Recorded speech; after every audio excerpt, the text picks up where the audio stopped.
Barbe Noire, Jolly Rogers, Corsair et Pirates. Aujourd'hui pour le Pass Culture, je t'explique les références historiques dans One Piece. On va revenir sur la véritable histoire des pirates. Bon, déjà, le créateur de One Piece, Eiichiro Oda, s'est beaucoup inspiré de l'âge d'or de la piraterie. En gros, c'est une période entre 1660 et 1730, principalement dans les Caraïbes, où des marins anglais et français pillent des navires en direction de l'Europe. Et il y a plein de références historiques, à commencer par les personnages qui ont pour beaucoup réellement existé. Goldie Rogers s'est inspiré du français Olivier Levasseur, dit la Buse. Comme lui, avant de mourir, il aurait légué son trésor à qui il trouverait avec un message secret encore à ce jour indéchiffré. Marshall Detich vient de Barbe Noire, un pirate anglais redouté avec des mèches de canon dans sa barbe. Autre personnage, Bartholomé Kuma, qui vient de Bartholomé Roberts, le pirate avec la carrière la plus réussie de l'histoire. Le mec a quand même capturé une centaine de navires en moins de 2 ans.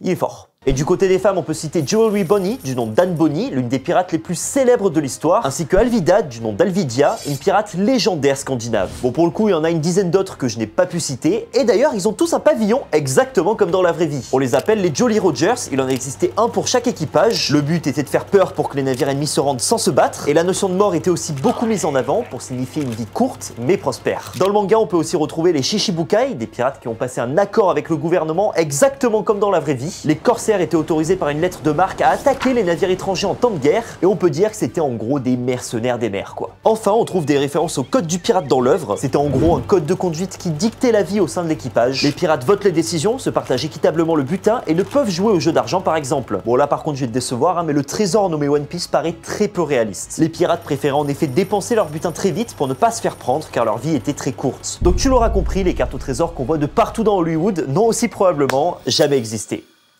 Ça casse le mythe. Voilà, c'est à peu près toutes les références aux pirates qu'il y a dans One Piece. Tu peux retrouver le manga ainsi que des dizaines d'autres œuvres sur les pirates sur le Pass Culture. On se retrouve le mois prochain pour parler de la BD. D'ici là, bonne lecture.